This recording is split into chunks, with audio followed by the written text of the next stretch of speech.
How should we understand the story of Noah's Ark? Is it a purely fictional myth that is merely intended to convey a deeper meaning, or does the Bible describe a historical, factual account? One thing is certain: if the colossal ship really did exist, it must be lying dormant somewhere out there. And there are actually a number of researchers who believe that this is exactly the case. But how is this possible?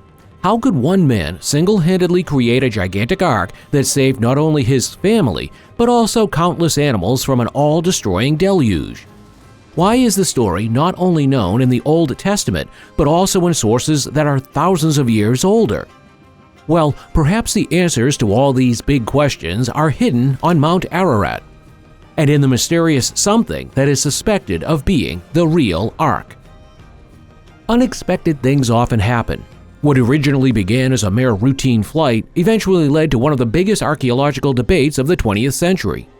Back in 1959, the Turkish Air Force captain İlhan Durapina was commissioned to inspect a remote region of his home country. A few years earlier, the area had been shaken by 3 severe earthquakes, which is why the government requested photos of the current situation. But as Durapina flew over the barren rocky landscape, something very strange suddenly caught his eye. A bizarre structure on the ground, which he naturally photographed, and which, in the final images, was strikingly reminiscent of the remains of a huge ship. But what on earth is a ship doing out in the middle of nowhere? Well, some people explain the mysterious discovery in a simple yet profound way. İlhan Durapina has tracked down the wreck of Noah's Ark. A very bold thesis, but one that we should first compare with the information from the Bible. A quick look at Genesis later, we know that God regrets his creation and wants to eradicate mankind from the face of the earth along with the animals because of their wickedness. Only one person is spared the Creator's wrath, the God-fearing Noah, who is already over 600 years old at this point and is commissioned by the Lord of the Worlds to build a box of fir wood. According to the divine building instructions, it was to be 300 cubits long, 50 cubits wide, and 30 cubits high, as well as having 3 stories and a door in the middle of one side. After Noah had put God's plan into practice, he again receives the following command, quote, "And the Lord said to Noah, Go into the ark, you and all your household, for I have found you righteous. Of all the clean animals, take to you 7 each, the male and his female, and of the unclean animals 1 pair each.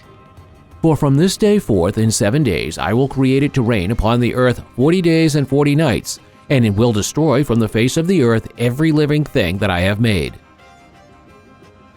No sooner said than done. While the rest of creation is swallowed up by the raging waters, Noah, his family, and the animals on the ark are safe.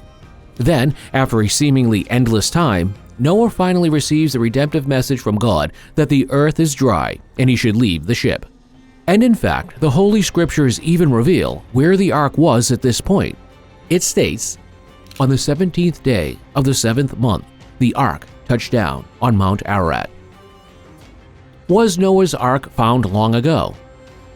Again, this background, the matter seems clear. After all, the Bible provides all theological and archaeological trackers with a precise location. Well, the bottom line is that it's not quite that simple. What at first sounds like unequivocal information is in fact a controversial topic of debate. What is certain is that there really is a mountain that we know as Ararat. It sits enthroned in eastern Anatolia near the border with Armenia and is the highest mountain in Turkey at 5,137 meters. But does the corresponding biblical passage really refer to this very massif? Well, those who answer no to this question believe that it does not refer to a specific peak at all, but to the mountainous region of the Eurasian Empire in general. After all, the Old Testament is talking about mountains and not Mount Ararat. Despite this, Ararat is suspected in certain circles of actually hiding a secret of biblical proportions. And not just since yesterday. A U.S. Air Force reconnaissance mission in 1949 uncovered something that would subsequently become known as the Ararat anomaly. From a purely objective point of view, we are dealing with a large dark spot on one of the snowfields near the summit, and there is no question that the ominous structure, several hundred meters in size, looks extremely peculiar. But modern analysis suggests that it is not the wreck of the legendary Ark, but simply a 5 million year old limestone block. an explanation that Ron Wyatt would probably also have readily subscribed to. However, this is not because the American had dismissed the biblical story of Noah's Ark as a fictitious fairy tale. Quite the opposite. For the die-hard creationist, there was no question that the Ark really existed, and that he undoubtedly had found it. A self-confident, some would say foolhardy claim that takes us straight back to Illard Durapina's reconnaissance flight mentioned at the beginning.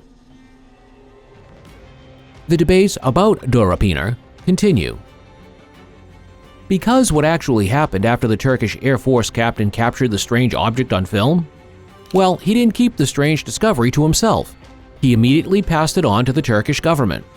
Those responsible did not dismiss the structure as a freak of nature, but commissioned a group from the Archaeological Research Foundation to take a closer look at the site. However, the results of the two-day excavations and blasting left the excited Ark of Noah enthusiasts extremely disillusioned. The experts found nothing but earth and rocks.